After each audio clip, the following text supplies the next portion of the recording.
근데 우리 이승만 건국 대통령과 장개석 총통 관계에서 가장 중요한 대목은 그 우리 이범석 총리 겸 국방장관 기간에 그 이범석 총리가 장개석 총통을 방문을 하러 갔습니다. 근데 접견 직전에 그 해임이 됩니다.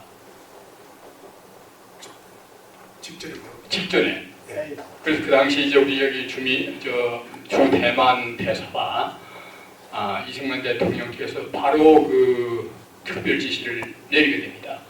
그때 이제 그 전복 음모가 계속이 됐던 걸로 지금 이제 미국 사료나 우리 국내 일부 증언들 내용이 상세하게 나옵니다. 그래서 그 강영원 총리가 그때 그 비서실장이에요. 그래서 강영원 총리가 이 정치 부분에 대해서는 3.15가 됐던 그 이후도 계속 멀리 한 그러한 기본적인 사건이 되는데 어떻든 그 당시에 장개석 총통으로 하여금 그 자금 지원과 더불어서 이 전반적인 지원 협약을 가는 과정에서 그것이 이승만 대통령에게 당시 특무부대장 김창룡이 보고가 됨으로 해서 여기에 주 서울 대사가 바로 그러한 특별 명령을 전달하는 과정에서 장개석 총통이 판단한 것은 장개석 총리보다는 이승만 대통령이 훨씬 그 반공주의자라는 대목에서 접견을 늦춘 과정에서 해주게 됩니다. 그러니까 거기에 대해서 아시는 바가 있으면 근거가 없더라도 그 등문이 있으시면 참고로 말씀해 주십시오. 네. 예. 이 부분도 제가 사실 금기초문입니다. 죄송합니다. 공부가 많이 부족했습니다.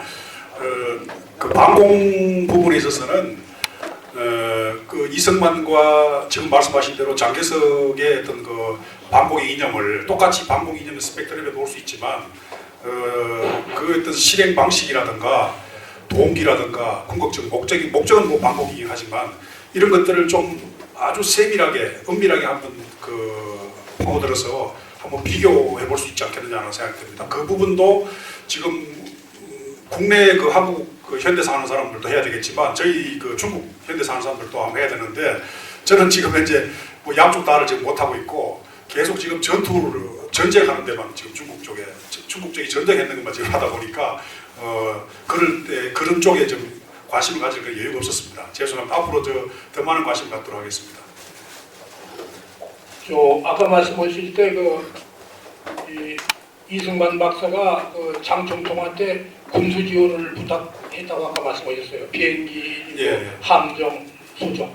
그렇다 그러면 그 당시 그 중화민국이 그 비행기도 만들고 또 함정도 만들고 소총도 만들 수 있는 그런 군수함이 그렇게 발달해 있었는지, 그렇다 그의 사실이라면 왜 그렇게 중일전쟁 때 일본한테 그 많은 인구를 가지면서도 참패를 당했고 더군다나 또 국共내전 때는 왜 공산당 세력한테 그 군대가 10분의 1밖에 안 되는 공산당한테 그렇게 참패를 당했는지 그 부분에 대해서 설명을 해주시기 바랍니다.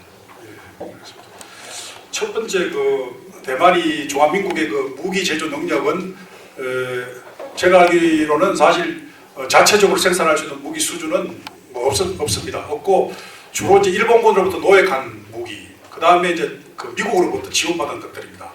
그 당시에 공군은 아까 제가 말씀드렸습니다. 공군과 해군이 제공력을 갖고 있었다는 게 비교 우위였을 뿐이었습니다. 중국에 비교해서 중공에.